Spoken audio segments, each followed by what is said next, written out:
मौत एक ऐसी अप्रिय घटना जिसका सामना कोई भी नहीं करना चाहता।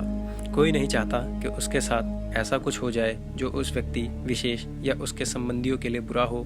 लेकिन क्या हो अगर यह मौत एक ऐसा रूप ले ले जिसकी ओर इंसान जाए बिना रह ना सके, जिसे देखते ही इंसान खुद पर काबू खो बैठे तो क्या हो। हेलो दोस्तों, स्वागत है आपके अपने YouTube चैनल पे जिसका नाम है विडवेंचरस। हमने अपने चैनल पर आपको कई रियल हॉरर स्टोरी सुनाई है, लेकिन आज हम जिस अर्बन लेजेंड के बारे में बताने जा रहे हैं, जिसके डर से मैक्सिको के उत्तरी भाग के बच्चों की रूह कांप जाती थी, एक ऐसी बला के बारे में जो अपनी खूबसूरती के लिए जितना मशहूर थी, अपने कारनामों के चलते उतना ही बदनाम भी थी, जिसका नाम है ला लोरना। मैक्सिको की यह दिलकश हसीना मैक्सिको के उत्तरी भाग में रहा करती थी और इसका असली नाम था मरिया। मरिया अपनी खूबसूरती के लिए आसपास के इलाकों में प्रसिद्ध थी। उसके शहर में रहने वाला हर नौजवान मरिया पर फिदा था और हर शाम जब मरिया अपने पसंदीदा सफ़ेद ग्रोन पहन के निकलती थी तो वह और भी खूबसूरत लगती थी। एक दिन बाजार में उसे एक नौजवान मिला जो मरिया को देखते ही उसके रूप से मोहित हो गया और मरिया को भी वह व्यक्ति बहुत पसंद आया। उस लड़के ने मरिया के सामने शादी का प्रस्ताव रखा और दोनों ने ही जल्दी शादी कर ली और एक खुशहाल जीवन बिताना शुरू कर दिया। मरिया सदा ही खुश रहा करती थी क्योंकि वह अपने निजी जीवन से काफ़ी खुश थी। उसका पति भी उसे बहुत खुश रखता था। दिन गुजरते गए और मरिया के 2 बेटे हुए, लेकिन मरिया का पति अब पहले की तरह उससे प्यार नहीं करता था। मरिया के व्यक्तिगत और भावनात्मक ज़रूरतों के पूरा ना होने के कारण मरिया अब पहले जितनी खुश नहीं थी। एक दिन मरिया का पति किसी काम के सिलसिले में दूसरे शहर गया और फिर कभी वापस नहीं लौटा। मरिया कई दिनों तक अपने पति का इंतजार करती रही और उसके ख्याल में रो रो कर बुरा हाल कर लिया। अब वह पहले जितनी खूबसूरत नहीं थी। एक दिन नदी के किनारे अपने बच्चों के साथ घूमते वक्त मरिया ने अपने पति को किसी और महिला के साथ घोड़ा गाड़ी में जाते हुए देखा। उसके पति ने अपने बच्चों की तरफ मुस्कुरा के देखा, लेकिन मरिया को पूरी तरह अनदेखा कर दिया, मानो वह जैसे मरिया को जानता ही ना हो। इस घटना के बाद मरिया बहुत गुस्सा हुई और गुस्से में आकर मरिया ने यह फैसला लिया कि वह अपने पति की आखिरी निशानी यानी उन 2 बच्चों को ख़त्म कर देगी। ऐसा फैसला मरिया ने प्रतिशोध की भावना से लिया क्योंकि उसका पति अपने बच्चों से बहुत प्यार करता था। मरिया ने गुस्से में आकर अपने दोनों बच्चों को नदी में डुबोकर मार दिया। जब तक मरिया ने अपना होश संभाला तब तक बहुत देर हो चुकी थी। उसके दोनों बच्चों की मौत हो चुकी थी और उनके शव नदी में बहते चले जा रहे थे।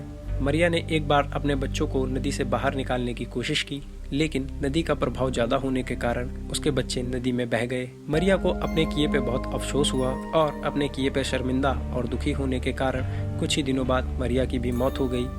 अपने जघन्य अपराधों के कारण शायद मरिया की आत्मा को मुक्ति नहीं मिला और वह एक बार फिर जाग गई। उसकी आत्मा उस नदी और मरिया के घर के आसपास इलाकों में भटकने लगी। मरिया के मौत के कुछ ही दिनों बाद वहाँ के सारे निवासियों ने यह दावा करना शुरू कर दिया कि उन्होंने सफ़ेद ग्रोन में एक महिला रात के वक्त दिखाई देती है। शुरुआत में इन बातों पर किसी ने गौर नहीं किया, लेकिन कुछ ही समय बाद उन गांव से बच्चों के गायब होने की घटनाएं सामने आने लगी।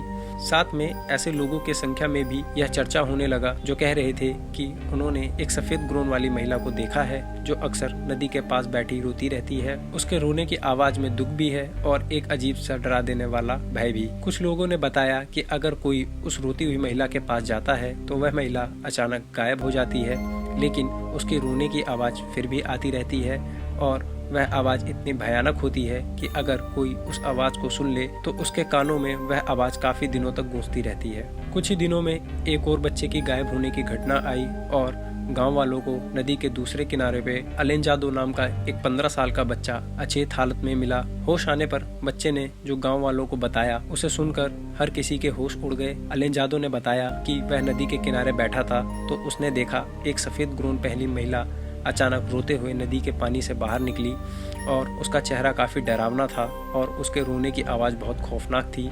वह महिला पानी से बाहर निकली और अपने सामने खड़े बच्चों को ध्यान से देखा। उस महिला के देखने मात्र से वह बच्चा उस महिला की ओर खिंचता चला गया और देखते ही देखते वह बच्चा उस महिला के पास पानी में पहुंच गया। वह महिला रोती रही और उस बच्चे को पानी में डुबोने लगी। देखते ही देखते वह महिला गायब भी हो गई और उस बच्चे का शव पानी के ऊपर दिखाई देने लगा और पानी का बहाव उसके शरीर को अपने साथ बहा ले गया। यह देख अलेंजादो बहुत डर गया और वहीं बेहोश होकर गिर पड़ा। इस घटना के बाद वहाँ के लोग समझ गए, हो ना हो इस घटनाओं का कारण मरिया ही है, क्योंकि वह आत्मा हमेशा रोती हुई दिखाई देती थी। इसलिए वहाँ के लोगों ने इस आत्मा का नाम दे दिया ला लोरना, जिसका इंग्लिश में अनुवाद है द वीपिंग वुमन, यानी रोती हुई महिला। और तभी से ला लोरना का खौफ पूरे मैक्सिको पर हावी होने लगा। एक समय ऐसा भी आया जब लोग अपने बच्चों को बाहर तक नहीं निकलने देते थे। ला लोरना के खौफ का अंदाज़ा आप इस बात से लगा सकते हैं कि सन 1960 तक मैक्सिको के कुछ भागों में महिलाएं अपने बच्चों को स्कूल तक नहीं भेजती थी, क्योंकि ला लोरना के खौफ का शिकार अक्सर छोटे उम्र के बच्चे ही हुआ करते थे। लोगों का मानना है कि ला लोरना की आत्मा आज भी अपने अगले शिकार की तलाश में घूम रही है। लोगों का कहना है कि ला लोरना आज भी अपने बच्चों को ढूंढ रही है और जब भी वह अपने बच्चों की उम्र का कोई बच्चा देखती है तो वह उसके पास जाती है, लेकिन जब वह ये देखती है कि वह उसका बच्चा नहीं है तो वह उस बच्चों को मार देती है और अचानक से गायब हो जाती है। कुछ लोगों का ये भी कहना है जो ला लोरना को देख लेता है उसका बुरा समय शुरू हो जाता है। इस बात में कितनी सच्चाई है या तो शायद ही कोई जान सकता है, लेकिन इस बला की खूबसूरती में लिपटी मौत के बारे में सुनकर एक भयानक खौफ मन में बैठा रहता है। मैक्सिको की गली से लेकर पूरी दुनिया की फिल्मों तक सुनाई गई इस कहानी के बारे में आपकी क्या राय है? क्या वाकई ला लोरना सिर्फ एक किस्सा या कहानी है या कोई सच्ची घटना है? अपने विचार कमेंट के द्वारा हमारे साथ शेयर कीजिए। दोस्तों, अगर वीडियो पसंद आई है तो वीडियो को लाइक करें, चैनल को सब्सक्राइब करें और वीडियो को अपने दोस्तों के साथ शेयर करना ना भूलें।